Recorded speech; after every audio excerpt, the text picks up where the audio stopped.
بسم اللہ الرحمن الرحیم رب اشرح لی صدری ویسر لی امری واحلل عقدۃ من لسانی یفقہوا قولی۔ Welcome back to another episode of سیرہ سیریز۔ اور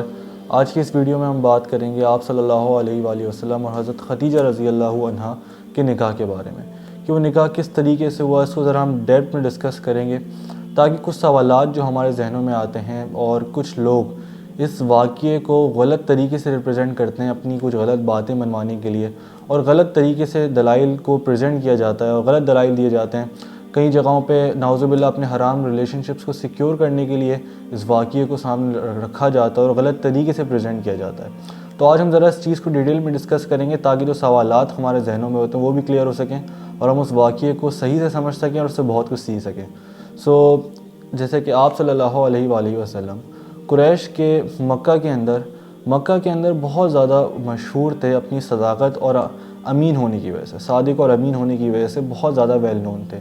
اور یہ چونکہ مکہ جو تھا وہ بہت چھوٹا سا ایریا تھا، زیادہ بڑا ایریا نہیں تھا، اس وجہ سے لوگوں کو اپروچ کرنا بےحد آسان تھا۔ تو یہ باتیں ان کے آپ صلی اللہ علیہ وآلہ وسلم کی جو کریکٹرسٹکس تھیں یہ سب کو پتہ تھیں، اس وجہ سے حضرت خدیجہ رضی اللہ عنہا کو بھی یہ چیزیں معلوم تھیں، کیونکہ وہ بھی مکہ میں رہتی تھیں اور وہ تاجر تھیں،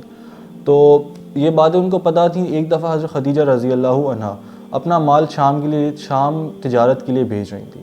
تو انہوں نے سوچا کیوں نہ اس کام کے لیے حضرت آپ صلی اللہ علیہ وآلہ وسلم کو اپروچ کیا جائے، اور انہوں نے ایسا ہی کیا۔ انہوں نے آپ صلی اللہ علیہ وآلہ وسلم کو پیشکش کری، اور وہ پیشکش اس میں یہ کہا کہ جتنا مال ان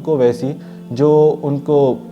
مال ویسی ملتا ہے تجارت کے اوپر، اس سے زیادہ مال دیں گی، عام لوگوں سے زیادہ مال دیا جائے گا اس تجارت کے اوپر،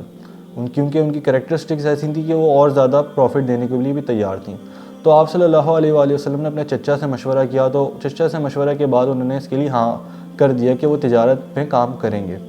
تو جو آپ صلی اللہ علیہ وآلہ وسلم جب شام تاجر بن کے شام ان کا مال لے کے جا رہے تھے، تو حضرت خدیجہ رضی اللہ عنہا نے اپنے ساتھ اپنا میسرہ نام کا ایک غلام تھا وہ بھی ساتھ بھیج دیا۔ اچھا، غلام کو بھیجنے کا مقصد یہ تھا کہ ان کی خدمت اور ان کی تیمارداری کر سکیں، آپ صلی اللہ علیہ وآلہ وسلم کی مدد کر سکے وہ غلام اس دوران سفر کے اندر۔ تو جب اس غلام کو بھیجا اور اس غلام نے انالائز کیا، دیکھیں آپ صلی اللہ علیہ وآلہ وسلم کی تو اگر کوئی بات بھی سن لے تو کتنا زیادہ متاثر ہوتا تھا، کوئی دیکھ کے متاثر ہو جاتا تھا۔ تو ہمارے نبی صلی اللہ علیہ وآلہ وسلم کی تو شان ایسی تھی، کوئی دیکھ کے بھی کتنا متاثر ہوتا تھا، لیکن وہ بندہ جس نے ان کے ساتھ وقت گزارا تو وہ کتنا متاثر ہوا ہوگا۔ اور بالکل ایسا ہی ہوا، جب وہ غلام واپسی گیا جب تجارت سے واپسی آ گئے، جب انہوں نے شام گئے، شام سے سفر کے بعد واپسی قریش آئے، اپنا مکہ آئے، تو یہ ساری جو صورتحال تھی وہ حضرت خدیجہ رضی اللہ عنہا کے سامنے رکھی اس میسرہ نے، ان کے غلام نے، اور غلام نے بہت تعریفیں کری آپ صلی اللہ علیہ وآلہ وسلم کی، بتایا کہ کتنے صادق اور امین ہیں اور کتنے ان کے اخلاق کتنے زبردست ہیں، کتنے حسین اخلاق ہیں ان کے، کہ لوگ ان سے کتنا متاثر ہو رہے تھے، اور ان کا جو منافع تھا اس میں بھی بہت زیادہ منافع ہوا، دگنا منافع ہوا۔ ان کو عموماً جتنا منافع ہوتا ہے اس سے کئی گنا زیادہ منافع ہوا جب آپ صلی اللہ علیہ وآلہ وسلم کو تاجر بنا کے بھیجا گیا۔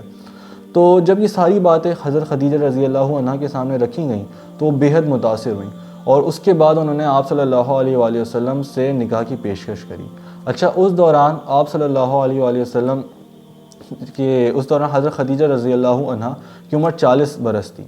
اور ان کے پاس کئی پروپوزلز آتے رہتے تھے لیکن وہ ریجیکٹ کر دیا کرتی تھیں۔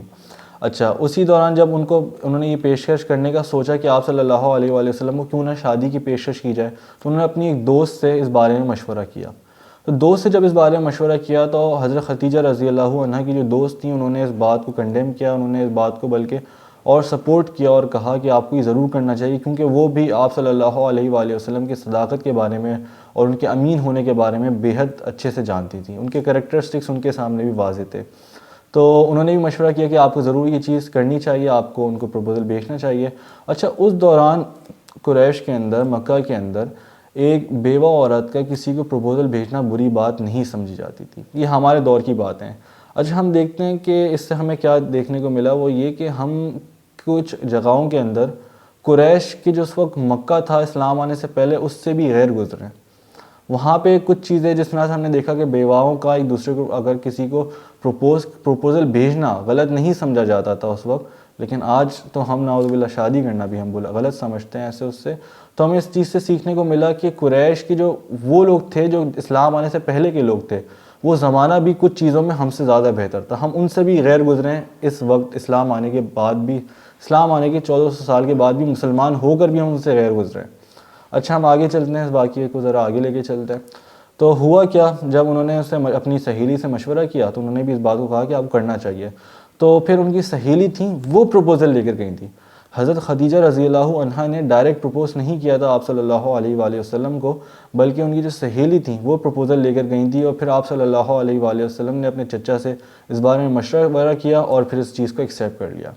تو یہ پورا واقعہ تھا, اس طرح سے آپ صلی اللہ علیہ وآلہ وسلم کا نکاح حضرت خدیجہ رضی اللہ عنہا سے ہوا. سو جزاکم اللہ خیراً. اللہ حافظ. انشاءاللہ ہم اس واقعے کو آگے اور کنٹینیو کریں گے. اللہ حافظ.